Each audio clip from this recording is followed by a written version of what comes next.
Praise the lord. ప్రభువైన యేసుక్రీస్తు యొక్క ప్రశస్తమైన నామములో నా యొక్క హృదయపూర్వకమైన శుభములు వందనాలు తెలియచేస్తూ ఉన్నాను. ఉదయకాల సమయంలో మీకు ఒక వాక్యాన్ని జ్ఞాపకం చేయాలని మీ ముందుకు వచ్చాను. పరిశుద్ధ గ్రంథమైన బైబిల్లో యోహాను సువార్త 6వ అధ్యాయంలో ఒక శ్రేష్టమైనటువంటి సంఘటన మనకు కనబడుతుంది. ప్రజలు యేసుక్రీస్తును వెదకుతూ ఉన్న సందర్భం మనకి 6వ అధ్యాయంలో 22వ వాక్య భాగం నుంచి మనం గమనిస్తే మనకి అక్కడ కనిపిస్తూ ఉంటుంది. మనం గమనించాలి, ప్రజలు యేసు ప్రభువును వెదకుతూ ఉన్నప్పుడు మొదట ఆయన వారికి కనిపించలేదు. ఆ తర్వాత యేసుక్రీస్తు ప్రభు వారు కపెర్నహూములో ఉన్నారు అనే విషయాన్ని వారు తెలుసుకుని యేసును వెదకుతూ ఆయన దగ్గరికి వెళ్ళినట్లుగా లేఖనాల్లో మనం గమనిస్తూ ఉన్నాం.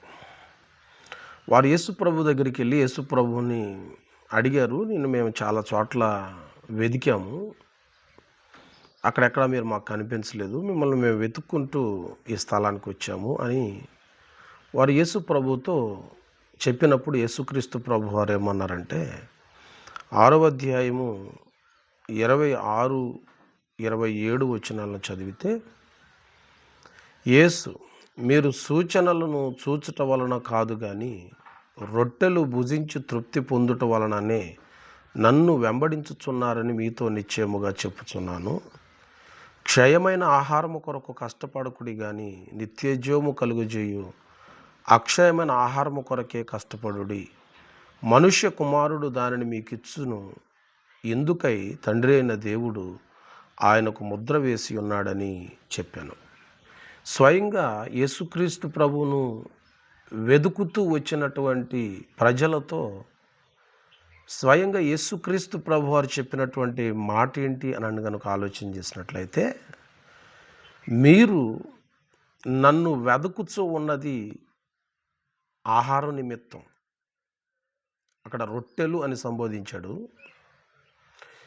అది వారికి ఆహారంగా ఉంది.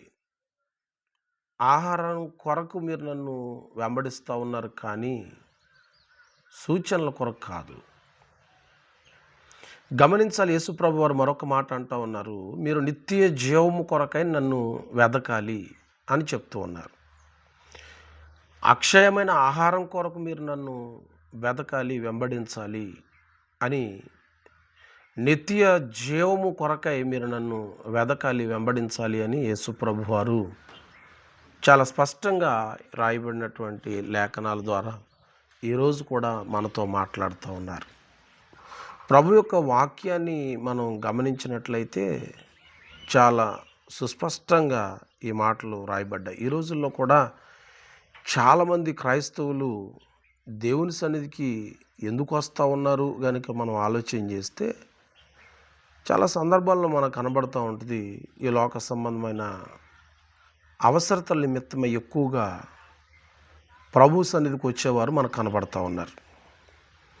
అది స్వస్థత కొరకు కావచ్చు, ఆరోగ్యం కొరకు కావచ్చు, కుటుంబం యొక్క పోషణ కొరకు కావచ్చు, ఉన్న అప్పులు, ఆర్థికపరమైన ఇబ్బందులు కావచ్చు, బిడ్డల చదువులు కావచ్చు, వారి భవిష్యత్తులు కావచ్చు, వారి వివాహాలు కావచ్చు, వారి గర్భఫలాలు కావచ్చు, వారి చేతి పని, వారి ఉద్యోగం, వారి వ్యాపారం, వారి కూలి, వారి వృత్తి ఏదైనా కానీ ఈ లోక సంబంధమైన వాటిలో వారు వృద్ధి పొందాలని, ఈ లోక సంబంధమైన వాటిలో సమృద్ధిని సాధించాలని, ఈ లోక సంబంధమైన వాటిని సంపాదించుకోవాలని ఉద్దేశంతో ఆసక్తి కలిగినటువంటి వారే ప్రభు సన్నిధికి వస్తున్నారు తప్ప, నిజముగా దేవుడు అనుగ్రహించు నిత్య జీవాన్ని పొందటానికి, పరలోక రాజ్యాన్ని సంపాదించుకోవాలనే ఆశతో, అపేక్షతో ఎంతమంది దేవుని సన్నిధికి వస్తున్నారు అనే విషయాన్ని మనం కూడా ఒకంత ఆలోచించవలసినటువంటి వారంగా ఉన్నాం.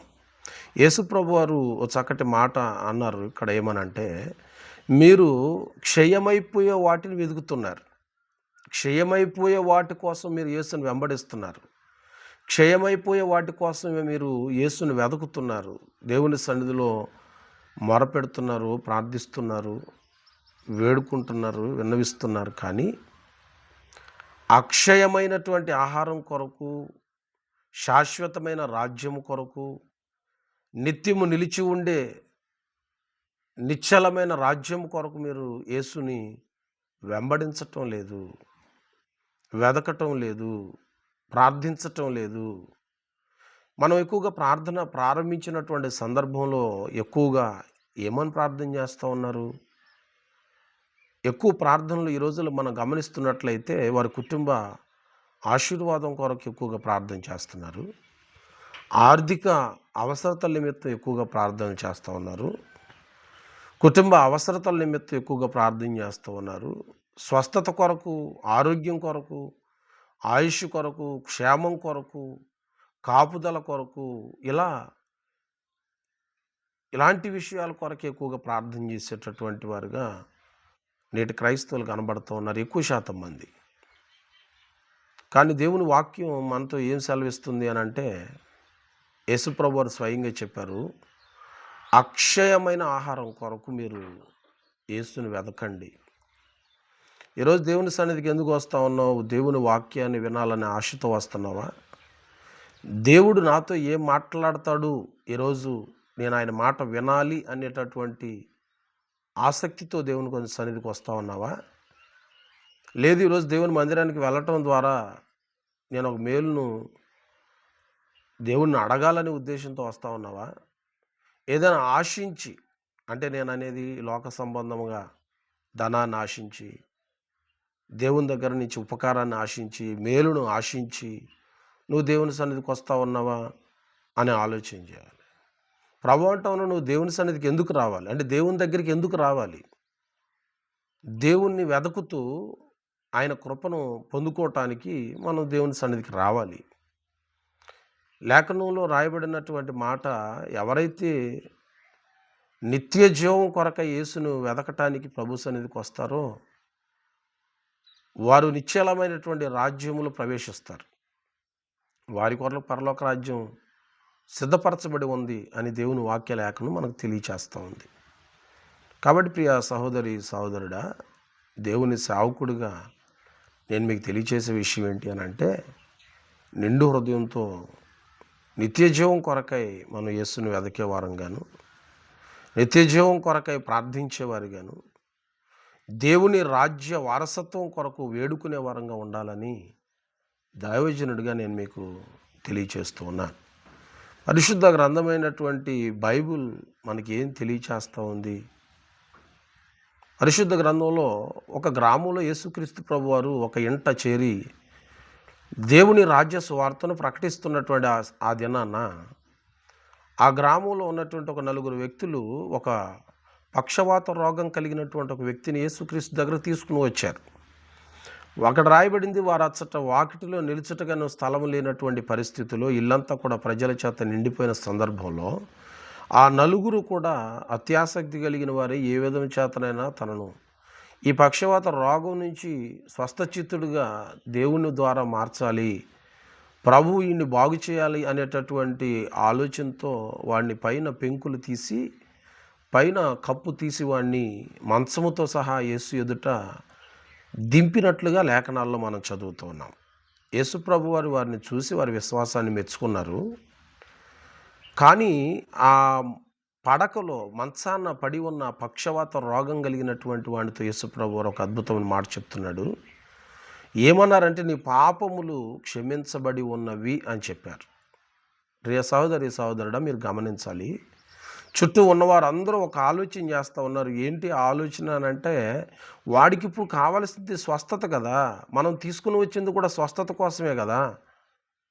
వాడిని ఈ యొక్క పక్షవాత రోగం నుంచి స్వస్థచిత్తుడిగా దేవుడు చేస్తాడని, యేసుక్రీస్తు ప్రభువు వాడి యొక్క కలిగినటువంటి శరీర సంబంధమైన బలహీనత నుండి విడిపిస్తాడని, వాడిని బాగు చేస్తాడని, మరలా పూర్వం వాడు నడిచినట్లుగానే చక్కగా వాడి జీవన విధానంలో వాడు ఎలా కొనసాగాడు అలా కొనసాగేటట్లుగా దేవుడు అతను బాగు చేస్తాడని మేము యేసు దగ్గర తీసుకుని వస్తే, ఈయన వాడిని పాపములు క్షమించానని చెప్తున్నాడు ఏంటి అని వాళ్ళు మాట్లాడుకోవటం ప్రారంభించారు. వాళ్ళు మాట్లాడుకుంటూ చర్చించుకుంటున్నటువంటి సందర్భంలో యేసుక్రీస్తు ప్రభువారు వాడుతూ అంటూ ఉన్నారు, ఏమనంటే, పాపములు క్షమించటం అనేటటువంటిది సామాన్యమైనటువంటి విషయం కాదు. పాపములు క్షమించుటకు నాకు అధికారం అనుగ్రహించబడిందని యేసుక్రీస్తు ప్రభువారు చాలా స్పష్టంగా చెప్పారు. దేవుని వాక్యాన్ని మనం గమనించినట్లయితే ఆ తర్వాత యేసుక్రీస్తు ప్రభువారు వాడితో చెప్తున్నాడు, నువ్వు లేచి నీ మంచం ఎత్తుకుని నీ ఇంటికి వెళ్ళిపోనని చెప్పాడు. వాడు వెంటనే ఆ పక్షవాత రోగం నుండి విడుదల పొంది స్వస్థచిత్తుడై తన మంచం ఎత్తుకుని తన ఇంటికి తిరిగి వెళ్ళినట్లుగా లేఖనాల్లో మనం చూస్తూ ఉన్నాం. ఇక్కడ శరీర సంబంధమైనటువంటి స్వస్థత కంటే ప్రాముఖ్యమైనటువంటిది ఏంటి అని అంటే ఆత్మ సంబంధమైన స్వస్థత, అనగా మన పాపములు క్షమించబడటం అనేది ప్రాముఖ్యమైనటువంటి విషయం. వాక్యలేఖనంలో ఒక అద్భుతమైన మాట యేసుక్రీస్తు ప్రభువారు చెప్పారు. ఏమనంటే, వస్త్రము కంటే దేహమును, దేహము కంటే ఆత్మయు ప్రాముఖ్యమైనవి అని చెప్తున్నాడు. కాబట్టి దేని నిమిత్తం ఈ లోకంలో మనం ప్రభువును వెతికే వారముగా, ప్రభు సన్నిధిలో మొరపెట్టే వారంగా, ప్రార్థించే వారంగా ఉన్నాం. చాలామంది ఈ రోజున ప్రభు ఏదో మాకు ఇస్తాడని, చేస్తాడని, మేలు చేస్తాడని, ఉపకారం చేస్తాడని, బాగు చేస్తాడని, స్వస్థపరుస్తాడని, ఆరోగ్యం ఇస్తాడని, ఇట్లా శరీర సంబంధమైన వాటి నిమిత్తమే దేవుడు మాకు కావాలి అన్నట్టుగా ప్రవర్తిస్తున్నారు చాలామంది. యేసుక్రీస్తు ప్రభువారు ఈ లోకానికి ఎందుకు వచ్చారని రాయబడింది అని అంటే, నేను నిత్య జీవాన్ని ఇవ్వటానికి వచ్చాను అని చెప్తున్నాడు ఆయన. లేఖనంలో చాలా స్పష్టంగా రాయబడింది. నేను అంటాను, ఆయన ఇచ్చే స్వస్థతను పొందుకుని నువ్వు కేవలం రక్షణ లేనివాడిగా మిగిలిపోతే ఏంటి ప్రయోజనం? దేవుని వాక్యం ఇలా సెలవిస్తుంది కదా, ఒకడు సర్వలోకాన్ని సంపాదించుకుని వాడు తన ఆత్మను కోల్పోతే వానికి ఏం ప్రయోజనం? ఈ లోకంలో వెండిని సంపాదించి, బంగారాన్ని సంపాదించి, డబ్బును సంపాదించి, స్థలాలు పొలాలు సంపాదించి, స్థాయిని సంపాదించి, స్థానాన్ని సంపాదించి, పదవిని సంపాదించి, అధికారాన్ని సంపాదించి, ఈ లోకంలో ఉన్నటువంటి అష్టైశ్వర్యాలు, భోగభాగ్యాలను సంపాదించి, అనుభవించి నువ్వు చనిపోతే నువ్వు ఎక్కడికి వెళతావు? నీ అంతం ఏంటి? నీ గమ్యం ఏంటి? ఆలోచించి ఒకసారి. దేవుని వాక్యం ఇలా సెలవిస్తూ ఉంది. ఇక్కడ వస్త్రము కంటే శరీరమును, శరీరము కంటే ఆత్మయు మనకి ప్రాముఖ్యమైనవిగా కనపడుతూ ఉన్నాయి. ఈ లోకంలో అన్న వస్త్రాలు అనేటటువంటివి అవసరమే, కానీ నేను దాన్ని తప్పు పట్టట్లేదు. అంటే ప్రభు సన్నిధిలో అవసరతల నిమిత్తం ప్రార్థించకూడదా అని అంటే ప్రార్థించకూడదు అని దైవజనుడిగా నేను చెప్పట్లేదు. కానీ దేవుని సేవకుడిగా మొట్టమొదట మన ప్రార్థన విధానం ఏమై ఉండాలి అనే దాన్ని నేను మీకు సూచిస్తున్నాను. మన ప్రయారిటీ, మొదటి ప్రాధాన్యత మనం దేవుణ్ణి వెదకటంలో, వెంబడించటంలో, ప్రార్థించటంలో, ప్రభువుని వేడుకోవటంలో మనం ఎలా దేని కొరకు అనే విషయాన్ని మనం ఆలోచించాలి. కేవలం అన్నవస్త్రాల కోసం, ఇల్లు కోసం, స్వస్థత కోసం, ఈ లోకంలో ఐశ్వర్యం కోసం, ధనం కోసం, ఉద్యోగం కోసం, వ్యాపారం కోసం, ఏదో ఈ లోకంలో కావలసినటువంటి శరీర సంబంధమైన భౌతికపరమైనటువంటి ఆశీర్వాదాల నిమిత్తమే నువ్వు ప్రభువును వెదకేవాడిగా, వెంబడించేవాడిగా, ప్రార్థించేవాడిగా ఉంటే అది మనకు ప్రయోజనకరం కాదని దేవుని వాక్యలేఖనం సెలవిస్తూ ఉంది.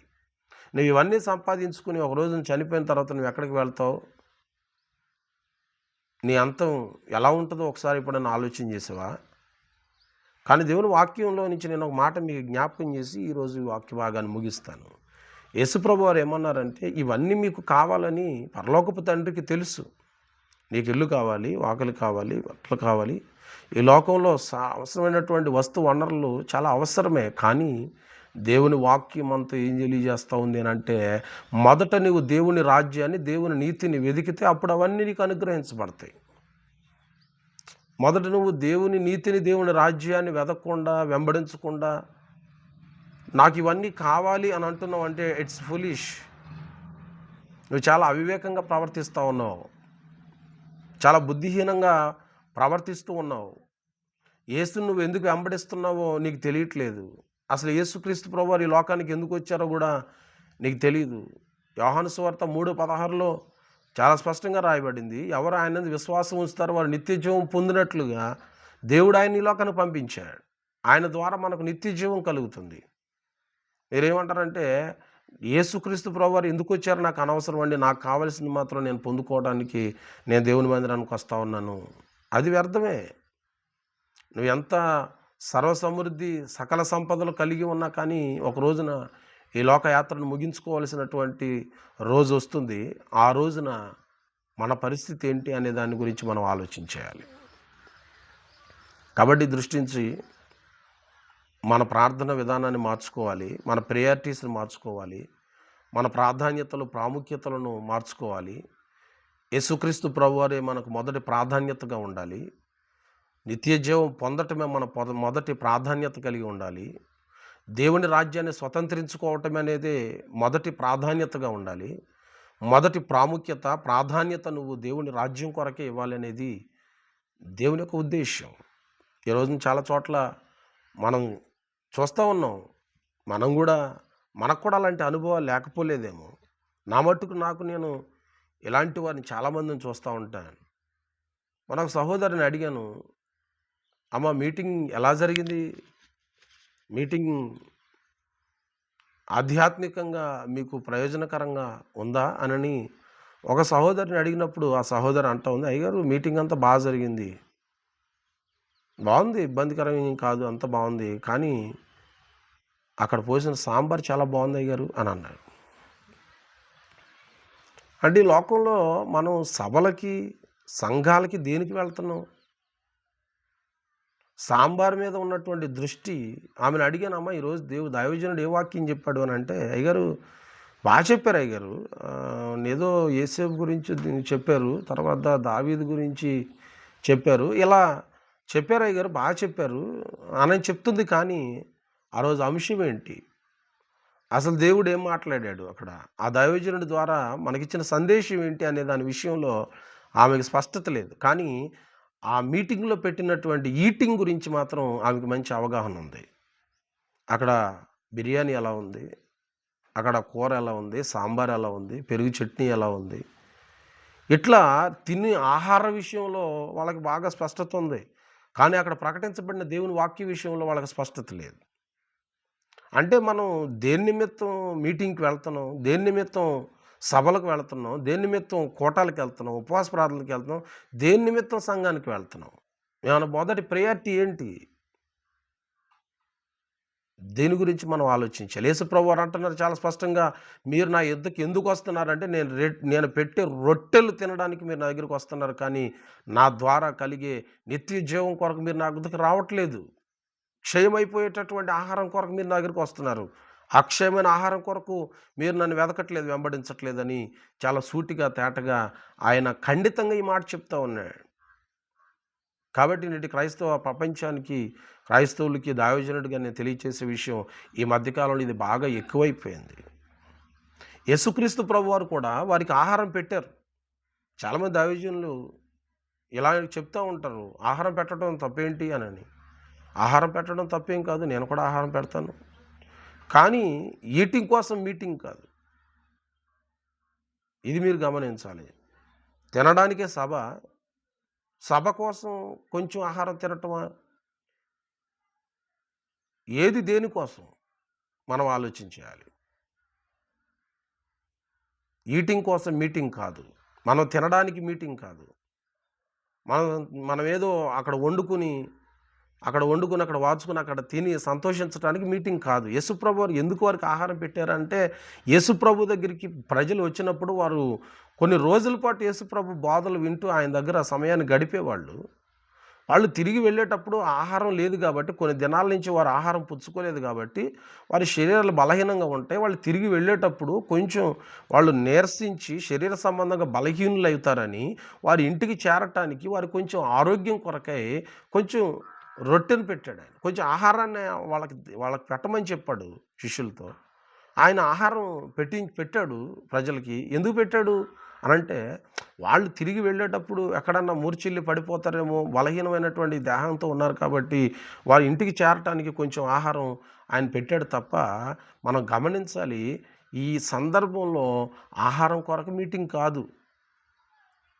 పెట్టండి, తప్పేం కాదు.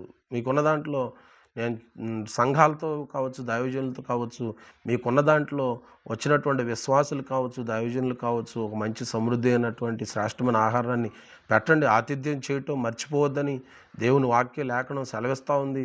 మన విశ్వాసుల గృహాలకు వెళ్ళినప్పుడు మనల్ని వాళ్ళు ఎంతో శ్రేష్టమైనటువంటి ఆహార పదార్థాలతో మనల్ని తృప్తిపరుచుతూ ఉంటారు. ఆహార పదార్థాలతో మనల్ని ప్రేమతో చాలా కొసిరి కొసిరి వడ్డించి మనకు ఆతిథ్యం ఇస్తూ ఉంటారు. మరి ఇలా మీటింగ్ పెట్టినప్పుడు మనం కూడా వాళ్ళకి ఒక మంచి ఆతిథ్యం ఇవ్వటం అనేది శుభకరమైనదే, మంచిదే. అందులో ప్రేమ విందు, అందులో ప్రేమ ఉందనేదని నేను నమ్ముతాను. కానీ మొదట మనం విశ్వాసులు గ్రహించాల్సిన విషయం ఏంటి అని అంటే, ఈటింగ్ కోసం మీటింగ్ కాదు, దేవుని వాక్యం కొరకే ఈ మీటింగ్. ఈ సభలు కావచ్చు, కూడికలు కావచ్చు, తర్వాత ఉపవాస ప్రార్థనలు కావచ్చు, అలాగే సెమీ క్రిస్మస్లు కావచ్చు, ఇలా ఏ కార్యక్రమైనా కావచ్చు, ఆ క్రైస్తవ కార్యక్రమాలలో మొదటి ప్రాధాన్యత నువ్వు అందులో పాలు పొందే నీ ఉద్దేశం, నీ ప్రాధాన్యత దేవుని వాక్యమై ఉండాలి. దేవుడు వాక్యం ద్వారా మనతో ఏం మాట్లాడుతున్నాడే అనే దాని మీద మన దృష్టి కేంద్రీకరించబడాలి. అక్కడికి వెళ్ళిన కాడి నుంచి అక్కడ బిర్యానీ వండారా, లేకపోతే అక్కడ వైట్ రైసే వండారా, లేదా మటన్ వండారా, చికెన్ వండారా, చేపలు వండారా, ఇట్లా ఆహార పదార్థాల మీద ఆలోచన. దైవజనులు కూడా ఈ మధ్యకాలంలో నేను కొంతమందిని గమనించాను. వాళ్ళు అంటూ ఉన్నారు, అయ్యా మొత్తం అక్కడే అంటే ఆహారం కొరకు మీరు దేవుని సన్నిధికి వారిని ఆహ్వానిస్తున్నట్లుగా నాకు అనిపిస్తూ ఉంది. దానికోసం కాదు.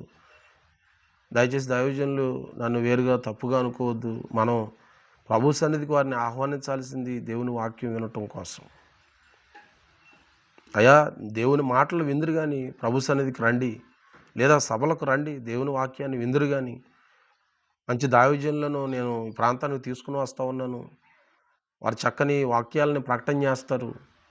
కాబట్టి మీరు వచ్చి దేవుని వాక్యం వినండి అని మనం దేవుని సన్నిధికి ఆహ్వానించే వారంగా ఉండాలి. కానీ కొంతమంది ఈ మధ్యకాలంలో అయ్యా టిఫిన్ అక్కడే, భోజనం అక్కడే, కాఫీ అక్కడే, టీ అక్కడే, మొత్తం అక్కడేనండి, సకల సదుపాయాలు ఉన్నాయి, సకల మర్యాదలతో మీకు ఆతిథ్యం పడుతుంది, కాబట్టి మీరు తప్పనిసరిగా దేవుని సన్నిధికి రండి అని వారిని ఆహ్వానించటం అనేటటువంటిది మంచిది కాదని దైవజనుడిగా నా యొక్క ఉద్దేశం. నేను ఎవరిని విమర్శించడానికి మాత్రం ఈ మాటలు కాదు. కానీ మనం కూడా మొదటి ప్రాధాన్యత వైపు ప్రజలను మళ్లించవలసిన వారమై ఉన్నాం. దైవజనులు కూడా ఈరోజు దేవుని వాక్యం మీద దృష్టి కంటే ఏర్పాట్ల మీద ఎక్కువ దృష్టి పెడతా ఉన్నారు. వారికి ఇచ్చే ఆతిథ్యం మీద ఎక్కువ దృష్టి పెడతా ఉన్నారు. కాబట్టి ఈ విషయాన్ని గమనించాలి. మంచి దేవుని వాక్యాన్ని ప్రకటించే దైవజనులను పిలిపించటం కంటే మనం ప్రజలకు ఎలాంటి ఆతిథ్యం ఇవ్వాలనే దాని మీద ఎక్కువ దృష్టి పెడతా ఉన్నారు. Not a correct. ఇది సరైన పద్ధతి కాదని దైవజనుడిగా నాకు ఉద్దేశం. కాబట్టి ప్రియ క్రైస్తవుడా, నీవు దేవుణ్ణి వెంబడించటంలో నీ మొదటి ప్రాధాన్యత దేవుని వాక్యమై ఉండాలి. దేవుడు అనుగ్రహించే రక్షణను పొందాలి. వాక్యము చేత నువ్వు పట్టబడాలి. ప్రభు అనుగ్రహించే రక్షణను పొందాలి. మొదట దేవుని చెప్తున్నాడు, నువ్వు రక్షణ పొందితే స్వస్థత అనేది శీఘ్రంగా నీకు కలుగుతుంది. అవి ఆటోమేటిక్గా నీకు అనుగ్రహించబడతాయి. ప్రభు చెప్తున్నాడు కదా, మొదట మీరు ఆయన నీతిని, ఆయన రాజ్యాన్ని వెతకండి, అప్పుడు అవన్నీ మీకు అనుగ్రహించబడతాయి. ఆయన నీతికి వారసుడిగా నువ్వు మారాలి. ఆయన రాజ్యానికి వారసుడిగా నువ్వు మారితే దేవుని యొద్ద ఉన్న సమస్తాన్ని అనుభవించే హక్కు, అధికారం నీకు కలుగుతుంది. అధికారపూర్వకంగా కలుగుతుంది. అది దానంగా కాదు, హక్కుగా వస్తుంది. స్వస్థత అనేది నీకు హక్కుగా వస్తుంది. ఆరోగ్యం అనేది హక్కుగా వస్తుంది. ఆశీర్వాదం అనేది హక్కుగా వస్తుంది. నువ్వు దాని కొరకేం ప్రభువుని ప్రాధేయపడాల్సిన అవసరం లేదు. ప్రభు ఎదుట అంగలార్చాల్సిన అవసరం ఏమి లేదు. నువ్వు రక్షణ పొంది నీతికి వారసుడిగా, దేవుని రాజ్యానికి వారసుడిగా నువ్వు మారితే అవన్నీ నీకు అనుగ్రహించబడతాయి. ఇవన్నీ మనకు కావాలని ఈ లోకంలో దేవునికి తెలుసు. కాబట్టి ఈ లోక సంబంధమైన వాటి కొరకు దేవుని దగ్గరికి రావటం, దేవుని వెంబడించటం, దేవునికి ప్రార్థించటం అనేటటువంటి దాన్ని, ఆ ప్రయారిటీ, ఆ ప్రాధాన్యతను పక్కన పెట్టి దేవుని రాజ్యాన్ని వెతకటం, దేవుని నీతిని వెతకటం, దేవుడిచ్చు నిత్య జీవానికి వారసులుగా మారటం అనే దాని మీద ఎక్కువగా దృష్టి పెట్టాలి. పరలోక రాజ్యంలో మనం చేరాలి అనే దాని మీద ఎక్కువ దృష్టి పెట్టాలి. మనకి యేసుక్రీస్తు ప్రభువారి శిష్యులకు నేర్పిన ప్రార్థనలో ఆయన ఏమని ప్రార్థన చేశారు, ఏమని ప్రార్థన నేర్పించాడు అని మనం ఆలోచన చేస్తే, పరలోకమందున్న నా తండ్రి, నీ రాజ్యం లేకపోతే అన్నాడు, నీ నామం మహింపరచబడును గాక, నీ రాజ్యము మాకు వచ్చును గాక. చూడండి, మొదటి ప్రయారిటీ ప్రాధాన్యత దేనికి ఇవ్వబడింది? మొదట మనం దేవుణ్ణి ఏమడగాలి అని అంటే, ప్రభువా నీ రాజ్యాన్ని నాకు అనుగ్రహించు అని అన్నాడు. సిలువలో ఉన్నటువంటి ఒక దొంగను గురించి కూడా మనం ఆలోచన చేస్తే, వాడు అంటా ఉన్నాడు, ప్రభువా నీ రాజ్యంలోకి వచ్చినప్పుడు నువ్వు నన్ను జ్ఞాపకం చేసుకో. వాడు, ప్రభువా ఈ సిలువ శ్రమ నుండి నన్ను తప్పించమని ఇంకొక దొంగ, నువ్వు తప్పించుకుని మమ్మల్ని కూడా తప్పించు అని అంటా ఉన్నాడు సందర్భంలో, ఈ దొంగ కూడా ప్రభువా నన్ను ఈ శిక్ష నుండి తప్పించు అని నన్ను అడగట్లా. ఆలోచించేయండి, నీవు రాజ్యంతో వచ్చినప్పుడు నన్ను జ్ఞాపకం చేసుకో, నీ రాజ్యంలో నన్ను జ్ఞాపకం చేసుకో అని చెప్పి అడుగుతున్నాడు. మరి మన ప్రభు సన్నిధిలో ఏం అడుగుతున్నాం, దేనికోసం దేవుని సన్నిధికి వస్తున్నాం, మనం ఆలోచించాలి. ప్రియ సహోదరి సహోదరుడా, ప్రేమతో నీ మాటలు నీకు తెలియచేస్తూ ఉన్నాను. ప్రభువు నీకు ఏది కావాలన్న దాన్ని దయచేయడానికి ఆయన సిద్ధంగా ఉన్నాడు. కానీ మొదట నువ్వు రక్షణ పొందాలని ఆయన ఉద్దేశిస్తున్నాడు. ఏ ఒక్కరు నశింపక అందరూ అంతటా మారు మనసు పొంది దేవుడు అనుగ్రహించి మహిమను పొందాలని, రక్షణ పొందాలని ఆయన నిశ్చయించాడు. కాబట్టి నువ్వు రక్షణ పొందితే ఇవన్నీ కూడా నీకు హక్కుగా దేవుడు అనుగ్రహిస్తాడు. కాబట్టి దేవుణ్ణి ఎందుకు వెతుకుతున్నావు అనే విషయంలో ఒకసారి మనం పరిశీలన చేసుకుందాం. లోక సంబంధమైన వాటి కొరక, లేక దేవుడిచ్చే నిత్య రాజ్యం కొరక? దేని నిమిత్తం నువ్వు యేసును వెంబడిస్తున్నావు? నీ ప్రయారిటీ ఏంటి? నీ మొదటి ప్రాధాన్యత దేనికి? నిన్ను నువ్వు ఒకసారి పరిశీలన చేసుకుని ప్రభు సన్నిధిలో ప్రార్థన చేసుకుందాం. పరిశుద్ధుడైన దేవ, ప్రేమ కలిగిన మా తండ్రి, మీ కొందనాలు. ప్రత్యేకంగా ఈ సమయంలో నీ వాక్యాన్ని వింటున్నటువంటి మాతో మీరు మాట్లాడిన మాటలు బట్టి స్తోత్రాలు. మా జీవితంలో మొదటి ప్రాధాన్యత మా శరీర సంబంధం అవసరతల విషయం కాకుండా దేవుని రాజ్య వారసత్వం, పరలోక రాజ్య ప్రవేశం మొదటి ప్రాధాన్యతగా, క్షయమైపోయే వాటి మీద మేము ఎక్కువగా దృష్టి పెట్టక అక్షయమైనటువంటి నిశ్చలమైన రాజ్యములో మేము ప్రవేశించాలి అనే విషయం మీద ఎక్కువ దృష్టి పెట్టి ఆ విధంగా మేము సిద్ధపడటానికి విశేషమైన కృప మీరు అనుగ్రహించమని శ్రద్ధతో, ఆసక్తితో నీ వాక్యాన్ని విన్నటువంటి నీ ప్రియబిడ్డలందరినీ జ్ఞాపకం చేసుకుని వారిని, వారి కుటుంబాలు మీరు దీవించి ఆశీర్వదించి కృపాక్షేమములతోనూ శాంతి సమాధానాలతో శ్రేష్టమైన మేలుతో వెడల నడిపించమని నజరేయుడైన యేసుక్రీస్తు యొక్క ప్రశస్తమైన నామమున ప్రార్థించుచున్నాను పరమ తండ్రి, ఆమేన్. మన తండ్రి అయిన దేవుని ప్రేమ, కుమారుడైన యేసుక్రీస్తు ప్రభు వారి కృప, పరిశుద్ధాత్మ దేవునికి అన్యోన్య సహవాసం, సన్నిధి, సముఖం మనకు సకల పరిశుద్ధులకు ఇప్పుడు ఎల్లప్పుడూ సదాకాలము తోడయుండి దీవించి ఆశీర్వదించునుగాక. ఆమేన్, ఆమేన్, ఆమేన్. దేవునికి స్తోత్రం. God bless you all. దేవుడు మిమ్మల్ని బహుగా దీవించి ఆశీర్వదించునుగాక. ఆమేన్.